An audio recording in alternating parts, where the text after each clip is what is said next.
പിന്നെ ഇവിടെ ചെയ്തിരിക്കുന്നത് പറഞ്ഞാല് ഇൻപുട്ട് ഫ്രം ദ യൂസർ ആണ്. അപ്പൊ നമുക്കൊരു നോർമലി നമ്മള് സിയിലാണെങ്കിൽ സ്കാനഫ് യൂസ് ചെയ്യും അല്ലെ, CPP-യിലാണെങ്കിൽ സീൻ യൂസ് ചെയ്യും അല്ലെ, ജാവയിലാണെങ്കിൽ ഒരുപാട് ഫംഗ്ഷൻ ഉണ്ട്. റീഡിന് വേണ്ടി ഒരുപാട് ഫംഗ്ഷൻ നമുക്ക് ഇഷ്ടം പോലെ കിടപ്പുണ്ട് അല്ലെ. ഏതിൽ വേണോ റീഡ് ചെയ്യാം, ടൈപ്പ് പറഞ്ഞിട്ട് തന്നെ റീഡ് ചെയ്യാം. അപ്പം അതിന് പകരം ഇവിടെ യൂസ് ചെയ്യുന്നത് എന്താണ്, ഇൻപുട്ട് എന്ന് പറഞ്ഞിട്ടുള്ള ഫംഗ്ഷൻ ആണ്. ഇൻപുട്ട് മെത്തേഡ് യൂസ് ചെയ്തിട്ടാണ് ഇവിടെ ചെയ്യുന്നത്. ഇവിടെ കണ്ടോ, പ്രിന്റ് എന്ത് പറഞ്ഞു, എന്റർ യുവർ നെയിം എന്ന് കൊടുത്തു. അതൊരു പ്രോംപ്റ്റിംഗ് ആണ്, പ്രോംപ്റ്റിംഗ് മെസ്സേജ് ആയിട്ട് കൊടുത്തു. അടുത്തെന്താ പറഞ്ഞ, X is equal to input, X is equal to input എന്ന് പറഞ്ഞു. അപ്പൊ എന്താണ്, അവിടെ കഴ്സർ വന്ന് അവിടെ വെയിറ്റ് ചെയ്യും, നമ്മൾ കൊടുക്കുന്ന വാല്യൂ ഇവിടെ വരും, എക്സിൽ വരും.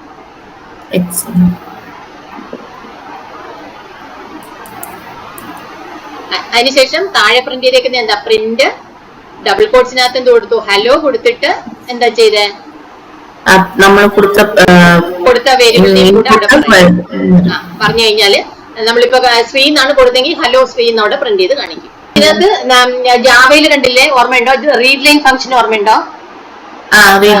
അത് റീഡ് ചെയ്യുന്ന എല്ലാം സ്ട്രിംഗ് വാല്യൂ ആണ്.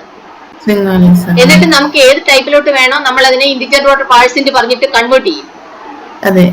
അല്ലെ, ഞാന് ഇയാൾക്ക് ഇതൊക്കെ അറിയുന്നോണ്ടാണ് ഞാനത് വെച്ച് കമ്പയർ ചെയ്യുന്നത് കേട്ടോ. കമ്പയർ ചെയ്യുമ്പോൾ എളുപ്പമായിരിക്കും തോന്നിയിട്ടാണ് അത് കമ്പയർ ചെയ്യുന്നത്. പുതുതായിട്ടുള്ള ആളിനാണെങ്കിൽ ഇങ്ങനെ പറയില്ല.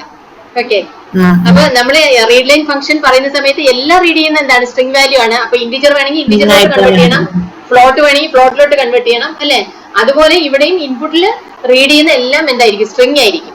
അതിന് നമ്മൾ ടൈപ്പ് കൺവേർഷൻ ചെയ്യണം. ടൈപ്പ് കൺവേർഷൻ ചെയ്തിട്ട് ഇപ്പൊ ഒരു കാൽക്കുലേഷനിൽ നമുക്ക് കൊടുക്കണം എന്നുണ്ടെങ്കിൽ ടൈപ്പ് കൺവേർഷൻ ചെയ്ത് ഇന്റിജർ, ഫ്ലോട്ട് അങ്ങനെ ഏതിലോട്ടാണോ കൺവേർട്ട് ചെയ്യേണ്ടത് അതിലോട്ട് കൺവേർട്ട് ചെയ്തതിനു ശേഷമേ നമുക്ക് കാൽക്കുലേഷൻ കൊടുക്കാൻ സാധിക്കുള്ളൂ. ഇപ്പൊ എക്സ് ഇസ് ഈക്വൽ ടു നമ്മളിപ്പോ 1 2 3 എന്നാണ് നമ്മൾ അവിടെ കൊടുത്തെങ്കിൽ അപ്പൊ 1 2 3 എന്ന് പറയുന്നത് 123 എടുക്കൂല, 1 2 3 തന്നെ എടുക്കും, സ്ട്രിംഗ് ആയിട്ട് എടുക്കും. മനസ്സിലായോ? അത് അതിന്റെ കൂടെ നമ്മൾ ഒരു അനദർ ഒരു സ്ട്രിംഗ് ആഡ് ചെയ്ത് കഴിഞ്ഞാൽ അത് കോൺകാറ്റനേഷൻ ആയിരിക്കും ചെയ്യുന്നത്. മനസ്സിലായി? എക്സിനകത്ത് 1 2 3യും വൈക്കകത്ത് 1 0യും അതായത് 10 ഞാൻ കൊടുക്കുവാണെങ്കിൽ എക്സ് പ്ലസ് വൈ പറഞ്ഞാല് 1 2 3 1 0 എന്ന് വരും. സ്ട്രിംഗ് കോൺകാറ്റനേഷൻ ആയിരിക്കും അവിടെ ചെയ്യുന്നത്. മനസ്സിലായി? അപ്പൊ നമുക്ക് അതിന് ഇന്റിജർ ആയിട്ടാണ് നമുക്ക് ആഡ് ചെയ്യേണ്ടത് എങ്കിൽ എന്താ ചെയ്യേണ്ടത്, ഇത് രണ്ടിനെയും എന്തായിട്ട് കൺവേർട്ട് ചെയ്യണം, ഇന്റിജർ ആയിട്ട് കൺവേർട്ട് ചെയ്യണം. ഇന്റിജർ ആയിട്ട് കൺവേർട്ട് ചെയ്തതിന് ശേഷം നമുക്ക് കാൽക്കുലേഷനിൽ കൊടുക്കുവാണെങ്കിൽ അത് അരിത്തമാറ്റിക് അഡീഷൻ തന്നെ അവിടെ ചെയ്യും. മനസ്സിലായി.